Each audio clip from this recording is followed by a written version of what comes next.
The time has come.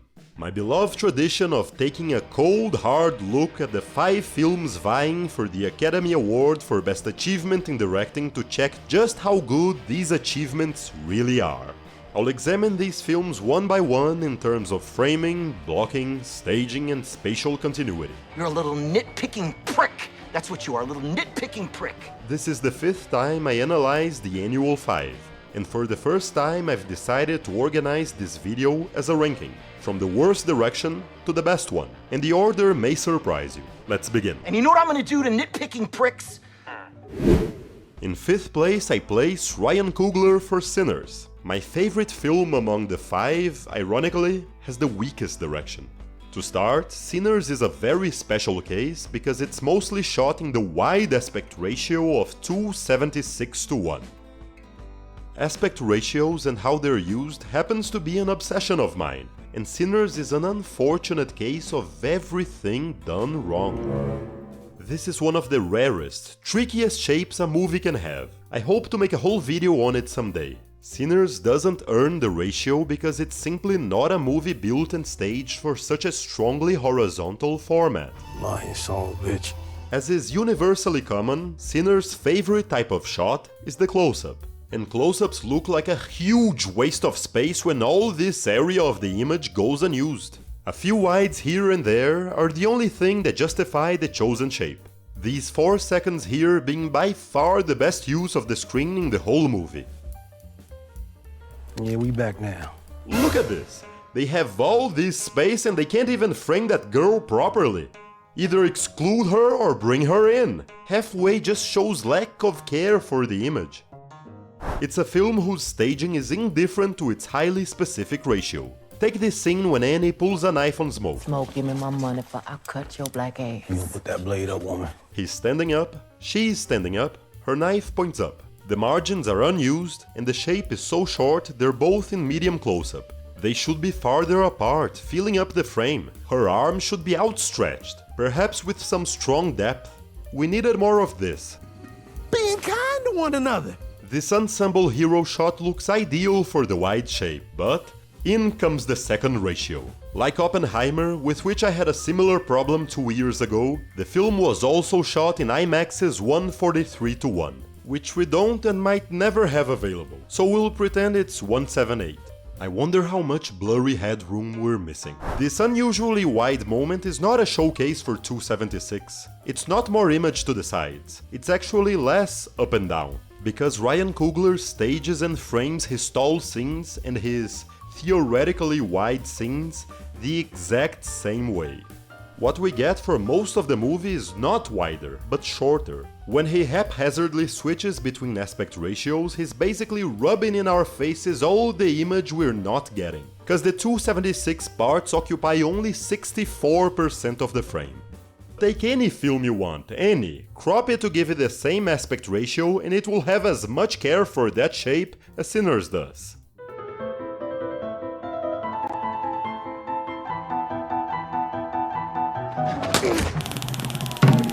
Enough about aspect ratios. Let's talk about the robotic blocking. As expected, the film's major blocking strategy is stand and deliver. That is, actors stay put in place, we cut between their singles. But Sinners stands out among the films here because its stand and deliver is unusually artificial. In every scene, a character arrives, walks to another character, stops, and they talk in that spot. If the scene didn't already start with them in place. Everyone acts like they're about to perform a Sergio Leone showdown. The train station scene is an anthological example of bad blocking. Stack and Sammy walk to Delta Slim, stop, and they talk for a while, never budging. He never even stands up, until we cut to them standing in another position. Sammy walks to Perlene, they talk in place, she leaves. Mary walks to Stack, they talk in place, she leaves. It's so artificial, like playing with dolls. There is no life whatsoever in these interactions. They are clearly actors hitting obvious marks. Could someone at least lean against a wall? This shot of Mary leaving and Sammy entering is the most visual moment, and that's not much. This moment inspired by The Thing still might be the biggest offender. Characters are awkwardly positioned in a circle. You'd imagine Annie told them to, but all I've seen leads me to believe these people all naturally walk to sticky spots and stand there. Ain't no one saying you gotta like it. Few moments feel natural, like Stack interacting with the head vampire and stepping forward, Look at me. or Smoke circling a table to stress the final word. Just power.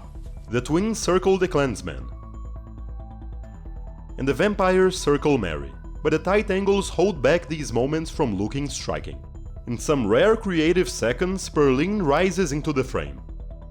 The only chance the film's stilted interactions have of looking interesting is through cutting.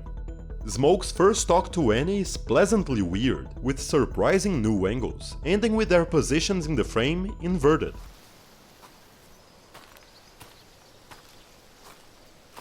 Coogler's decision to keep flashing back to lines and shots, like this is an emotional series finale, is unique to the films here. It's often redundant, Vampires is different. Maybe the worst kind. but in general, I actually liked it. Makes the film more important and dramatic than just another creature feature, though I'd understand those who find it tacky. And I have a question for you. When the party is over and the vampires take over the plotline, how many people are there in the barn? Of course, there's Smoke, Sammy, Delta Slim, Annie, Perlin, and Grace. So, 6 people? Okay, then who's this guy? Who are these? I guess this space here was more important than this guy. You see, the screenplay makes no reference at all to anyone else but those 6. I imagine Coogler realized he couldn't have those, 20, 30 vampires not kill anyone, so now we have these dummies for easy meat. It's just bizarre when you notice. Where were you guys? It shows that the movie is not good at spatial logic. When Remick meets his future victims, we get this displaced view of a KKK robe.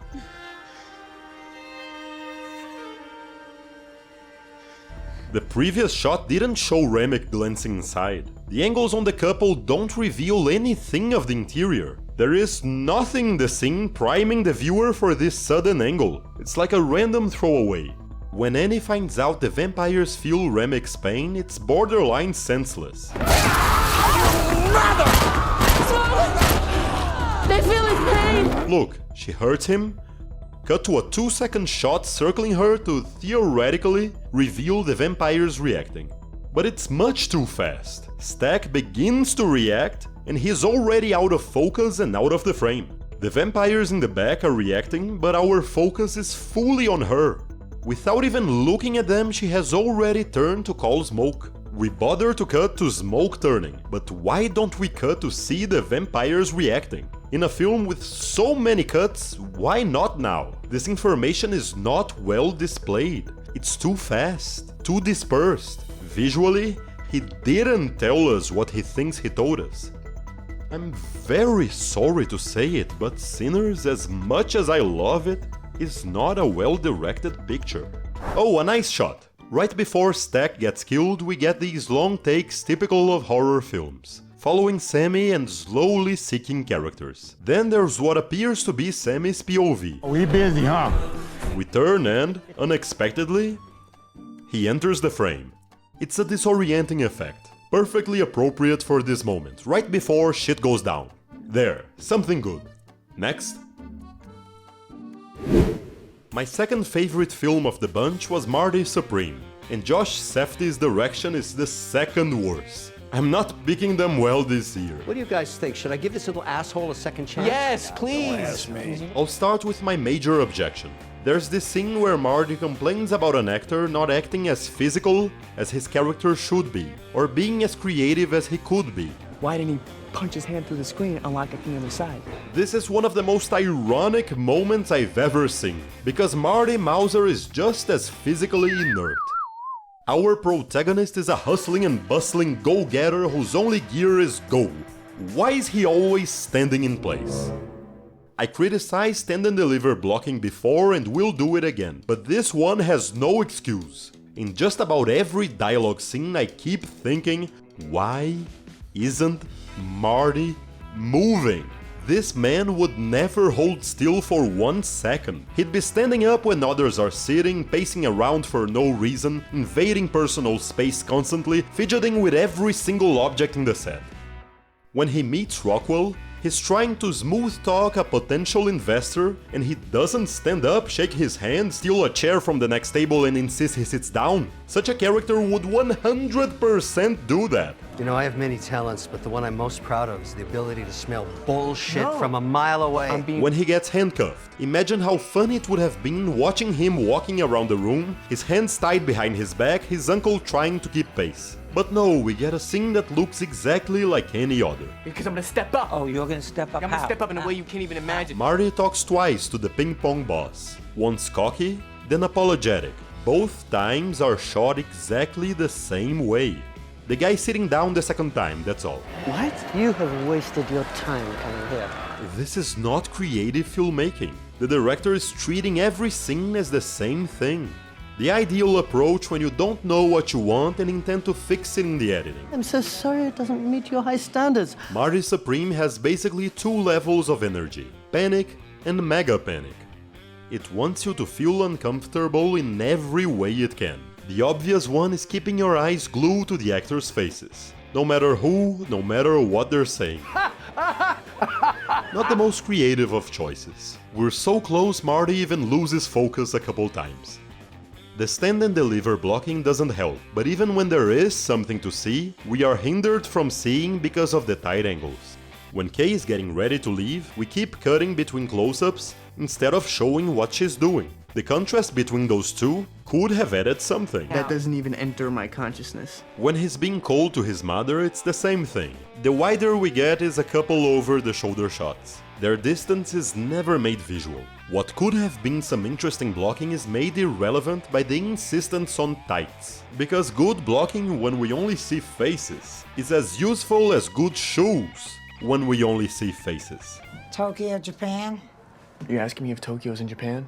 She'd never get treated like this by Mr. Sheffield. But it's not all bad. The mega panic approach definitely works. Because Safdie does more than shove faces up our faces. During the most overwhelming moments, besides close-ups, we get sounds overlapping. No, it's a $1,500 fine. You're the one that showed it to me. By the way, we gotta do this every night for 2 weeks, or else I can't go to Japan. There are also cuts to unimportant activities which make you think, why are we seeing these? Get a move on, goddammit! We hear one thing while seeing another. Turn around and take him to the vet. Everything is competing for your attention at once. These parts are noisy, vexing, sickening, I love them. Safdie also likes to keep his frames as cluttered as possible. Instead of a clear view of the subject, there's an excess of visual noise on screen. Extras crossing, unfocused objects. Just about every POV is like this. Spatially, it has its moments. Marty hides in the pet store and there's a convenient window to see him there. And for him to see Rachel's pregnancy. With a dirty frame, of course. Considering how rarely we get wide shots, the sports events have a surprisingly good sense of visual continuity, with lots of reaction shots. Now look here. This shot visually connects Rockwell to Kletsky, right? But why is this random woman entering the frame just as we wreck focus to the foreground? Since I'm nitpicking, here's a microscopic thing I can't get over. Marty flies from New York to London. Why isn't the plane going right? I mean, facing the right of the frame. If it's going east, go right. Bear with me. All things being equal, if it makes no difference, if it's just a casual second unit bit, why wouldn't you make the plane go east? It's a little thing. It's little things like this that don't matter individually, but taken all together, they indicate if the director cares.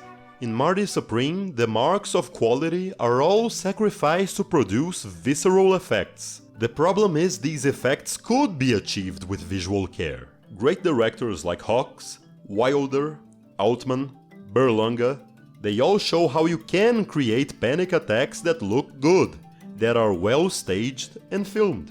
Marty Supreme unfortunately can't join that gang. And Sinner's aspect ratio sin was so big it stole the spotlight. But this film also shouldn't have been shot in scope. Luckily, the next ones weren't. I won't spend as much time on Joachim Trier's work in Sentimental Value because there isn't that much to say. The blocking also relies heavily on stand and deliver, but unlike Sinners, characters get into positions that look natural, like they're actual human beings. Unlike Marty Supreme, we can see them. Got it? They sit on the floor, interact with objects, they fill up the space around them. Trier places his actors in aperture frames so often it becomes a visual motif. Windows and doorways especially are used to frame the characters inside frames within the frame. It happens the most inside the all-important family house. I especially like these shots of Gustav walking from the front door, through these windows, through these, to finally sit down inside the frame on the left.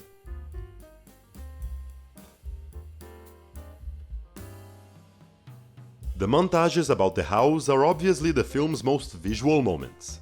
They have steadier camera motions with clear purpose, mostly, match cuts to keep the house's history seamless, and some changes in visual style bring us to different time periods. These are wonderful cinematic passages.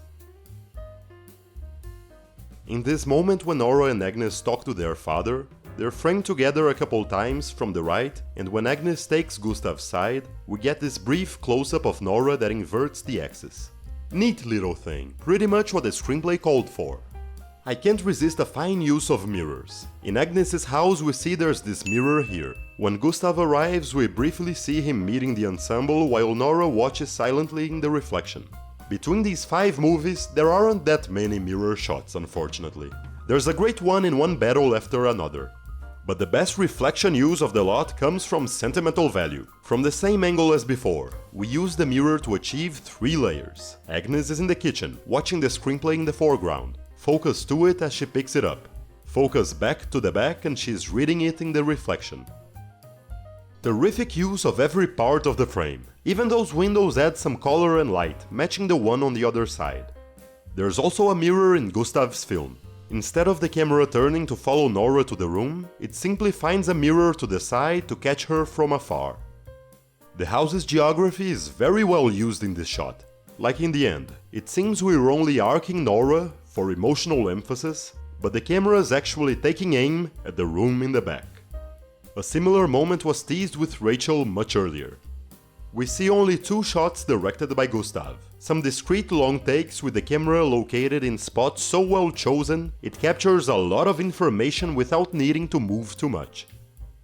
Funnily enough, the best moments of direction in Sentimental Value are the ones similar to Gustav's style, even if his intentional excuses are insufferable. No editing. Complete sync between time and place. The most visual moments are the exceptions, moments of information, while most scenes, that is, domestic interactions, don't get the visual treatment a great director would have given. Someone like Woody Allen, Truffaut or Buñuel. Here these scenes just come and go. Brief pause to say that, if you feel like you're learning something, seriously consider joining my Patreon. The absolute best way to keep such videos going. A little like and subscribe are also appreciated. Moving on. Now Chloé Zhao for Hamnet. Her direction is the most, shall we say, singular here. It has a non-showy visual style of its own that's used with real consistency. First thing, it's full of planimetric compositions. That's the type of shot everyone relates to Wes Anderson. The camera perpendicular to the player, with a bidimensional background. Hamnet uses planimetric shots for singles, 2 shots, ensembles, wides, tights, empty frames. This planimetric wide pans to the right to follow the twins. The same setup and movement are repeated later to emphasize Will's empty desk. His absence will become a point of discussion. You don't know, you weren't here.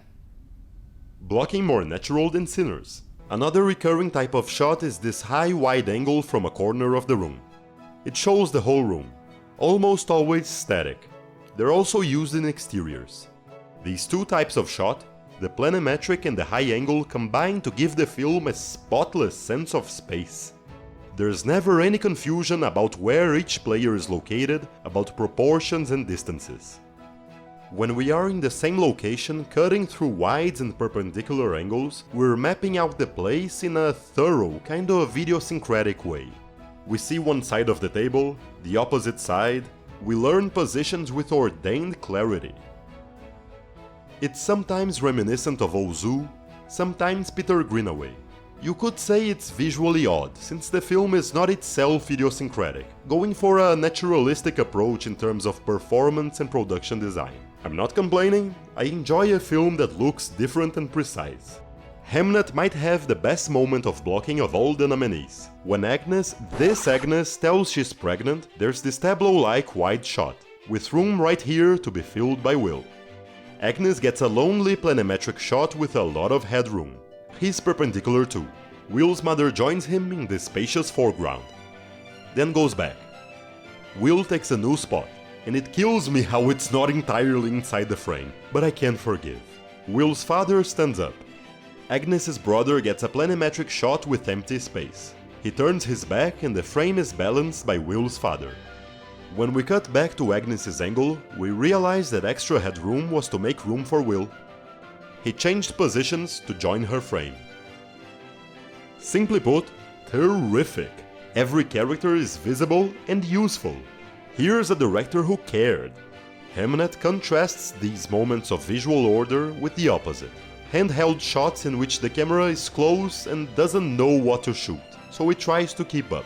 A film built entirely out of shots like these would be poorly directed, but since we're not in doubt that Chloé Zhao can create a shot that's well staged and well framed, then it's not much of a problem. Don't you dare pronounce my son's name! Agnes is such a rube. Will and Agnes share a first scene that's a combination of styles. Start on a stable wide, she leaves the frame, we follow him with a small pullback, finding the hawk. He interacts with it as she watches from the middle. They return to the aperture, and from then on, it's a series of unsteady handheld takes. Hamnet makes a surprisingly consistent mixture of opposing styles. There are even a few moments of uncontinuity editing. Overall, a fine, solid work. We all know that Paul Thomas Anderson is gonna win the Oscar of Best Director for one battle after another. And in this lineup, it will be well deserved. Gloria a Dios. I confess I started the video fully prepared to say, yeah, this and that detail are good and all, but overall there's nothing much. But the more I looked at it, the more I gave the shots a close reading, the better it became. The more great principles of film directing I found. It's not perfect, but out of these 5 films, it's the one that makes the best use of cinematic possibilities to tell its story visually. Which is exactly what we're here for. If you'd like to analyze these films for yourself, here's a little advice for directing and editing. Watch these films keeping in mind at what point in the scene they show us the location. Sinners and Hamnet usually take the classical approach of starting the scene with the location.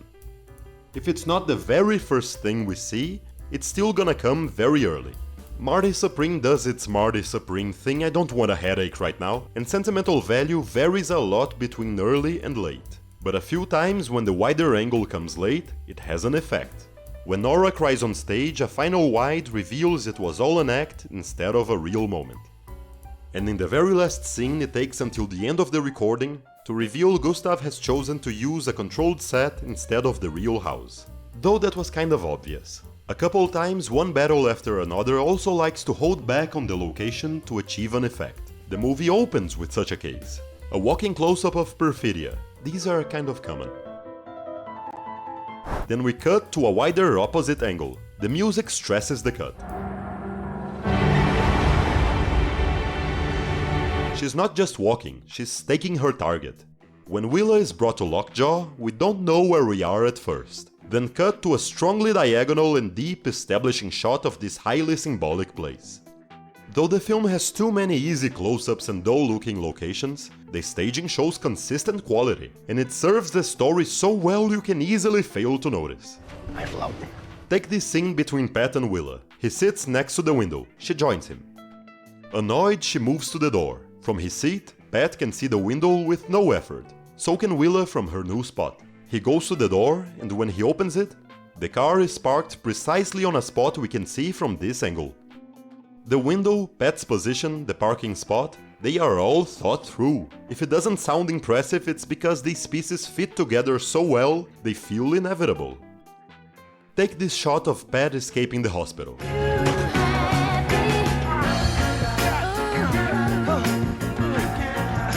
As we tilt down to follow his motion, we fluidly find Sensei waiting for him in the foreground. Having the car and the camera in the right spot, one shot does the work of 3 or more. We did it. We did it. Let's get out of here, man. Where are we going? When Willa is brought to the killing house, think about how correct is the soldier's position. We circle with him to follow the bounty hunter in the background. The circling motion pulls back slightly to reveal this table. That's where the man will place his keys. And he'll later come back to collect. And once the soldier is killed, when Willa goes to the doorway, he can be seen in the background. If you must place an actor somewhere, why not somewhere seen from multiple angles? Now this.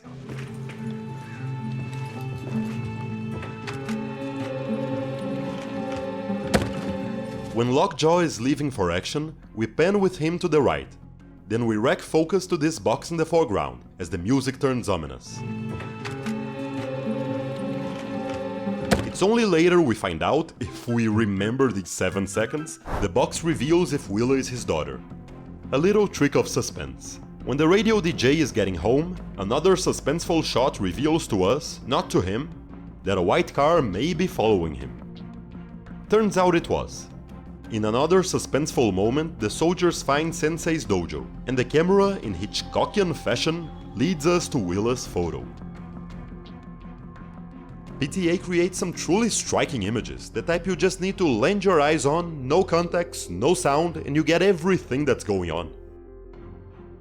The Jungle Pussy long take is unremarkable, but it's followed by an impressive layered angle with crystal clear geographical connection between the characters. Using depth makes the film's world building rich and physical distances easy to grasp. Whoa, what's going on? In contrast with the rest of the film, Sensei leads Pat through a series of tracking shots. Nosotros estaremos con ustedes todo el tiempo. In the funniest moment, we watch the immigrants leaving in a lousy angle, but it's because we are waiting for them to reveal Pat trying to charge his phone. When Pat is arrested, we get an exchange in close-ups. And it's a rare scene that makes you go, yes, yes, that's the type of moment that requires close-ups. Did you take your insulin yesterday? Here's a shot in the beginning I find fascinating. This ensemble flattened by the telephoto lens. Pat arrives in the foreground, leading to some close-ups. Perfidia, the main subject, circles the group, followed by the camera. She talks to Pat, and we can now see his face. She urges him to do a good job, then leaves the frame. We hold on him, fixing his mask. And when he turns his back to us again, we pull focus back to the group and Perfidia is already back there. But Alana Haim has the most visible spot, because she has a small line. Coming up Enrico Fermi, right up Channel 5. She says it and leaves the spotlight. Pat turns to us and we focus on him. He turns his back again as Perfidia is uncovered by the other actors. Focus on her and she repeats her previous gesture. That's a dialogue scene made visual, a rare sight. The type of telephoto ensemble that was more common in the 70s, especially in the films of Robert Altman, one of Anderson's major influences. Because the lens crams all layers together, the actors have very little room to occupy, so small things gain the importance of a close-up. The positioning of every player is of maximum importance to guide your eyes action by action. When he wants you to see her, she's unobstructed. These two, the rest becomes indistinct.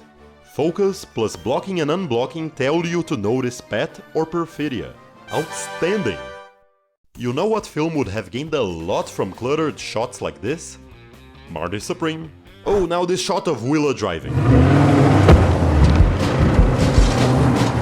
The camera seems to be on the open door. As she accelerates, it closes in on her with the door. I don't think I've ever seen a shot like this. Very cool. There we have it, the 5 nominated directors. Paul Thomas Anderson is bound to win, and for once, I'm gonna have to agree. Oh, mommy, thanks, sir. What do you think about these directions? Tell me in the comments. Oh, I forgot to mention intention, right? Let me briefly talk about the intention behind the direction of each film. One battle left Sandler's direction represents the emotional state of the characters. Therefore, it's well directed. There, you're welcome. In my next video, the Friday after the ceremony, I'll give my opinion about the winners. Thank you for watching and I'll see you then.